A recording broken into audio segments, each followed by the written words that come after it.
최근에 이재명 전 대표가 자신의 재판을 병합해달라. 서울과 수원에 있는 걸 한 곳에서 하게 해달라. 이렇게 요청을 했다가 대법이 기각을 한 일이 있었습니다. 그런데 이번에는 반대로 검찰 쪽에서 이재명 전 대표의 재판을 분리해달라. 쪽에서 따로 해달라 이렇게 요청을 했다고 그래요. 손 변호사님 어떤 내용입니까? 네, 그렇습니다. 이제 서울중앙지방법원에 이재명 대표와 관련한 여러 가지 재판이 지금 계류 중인데요. 워낙에 네. 사안이 복잡하고 기록도 방대하고 그에 따라서 나올 증인도 굉장히 많은 사건들이 같이 병합돼서 재판이 진행 중인데요.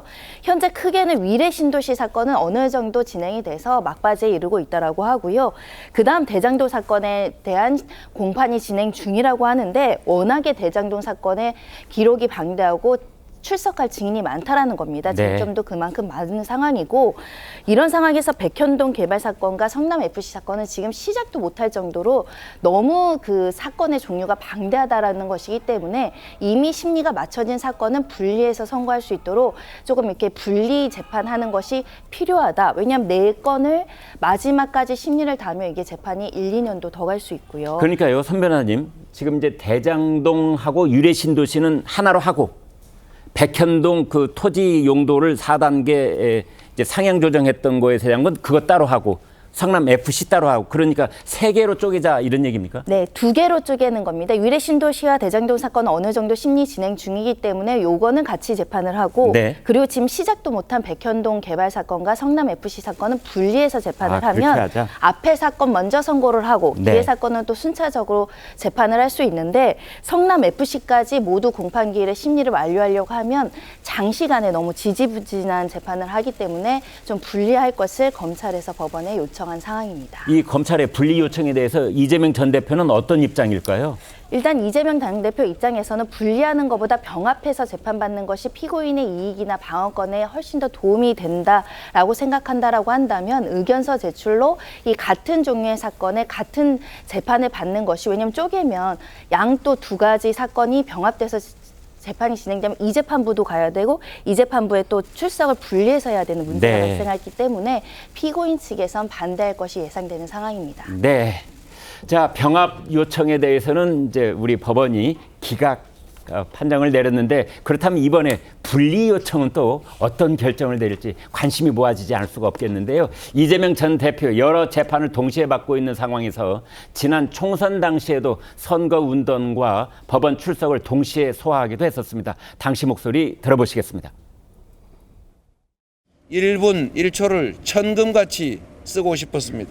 저의 손발을 묶는 것이 검찰 독재 정권 정치 검찰의 의도인 것을 압니다. 그러나 국민으로서 재판 출석 의무를 지키기로 했습니다.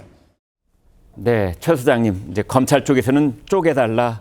그다음에 이제 피고인 이재명 전 대표 입장에서는 그걸 통합을 해달라. 이제 국민들 보시기에서는 어떻게 볼까요, 이거를?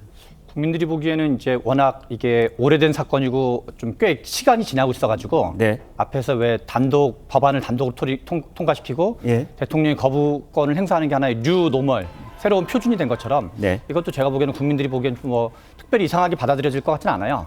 그리고 이제 이재명 대표 입장에서도 지난 2년간의 대표 임기를 통해서 실은 일주일에 뭐 여러 번 출석하는 경우도 있고 뭐 뜨문뜨문 출석하는 경우도 있긴 했지만 약간 요령이 생겼다 그럴까요? 그리고 대표직이라는 게 실은 대표 혼자 하는 게 아니라 여러 가지 지도부를 구성해가지고 역할 분담을 하는 게 좀 일반적이거든요. 그런 점에서 뭐 대표직 수행을 못할 정도까지는 보기 어려울 것 같다 이런 생각이 듭니다. 네. 설주환 대변인께요. 자, 대장동하고 그다음에 백현동을 분리해달라 크게 봤을 때 재판부가 받아들일까요? 저는 모르겠습니다. 재판부가 이것을 어떻게 판단할지 모르겠어요. 그러니까 신속한 재판을 가져가야 되느냐. 최근에 조희대 대법원장이 들어서면서 가장 중요하게 얘기를 하는 것이 신속한 재판을 하자. 지금 그래서 법원 전체적으로 기류가 조금 재판 자체를 조금 빨리 끌고 가려는 분위기는 있거든요. 신속하려면 분리해야 되는 건 맞죠? 그렇죠. 신속하게 하려면 분리를 해야 되고 근데 지금 재판은 너무 늘어져 있는 건 사실이에요. 그러니까 이게 1심도 과연 3년 안에 끝날 수 있을까라는 걱정도 많거든요. 보통은 병합을 하는 이유는 피고인의 이익을 위해서 하는 것입니다. 근데 피고인의 이익과 재판의 신속성 이런 부분들이 부딪힐 때 재판부가 과연 이걸 어떻게 판단할 것이냐. 그리고 재판부가 보통 임기가 보통 2년에서 3년입니다. 한 재판부가. 근데 그래서 순환이 되거든요. 네. 근데 이 재판만으로는 한 재판부가 이걸 다 끝낼 수가 없어요. 그러면 그 다음 오는 판사는 또 부담이거든요. 그렇네요. 그런 면에서라면 분리하는 것도 아마 좀 저는 아마 재판부에서 좀 고민하지 않을까라는 생각 해봅니다.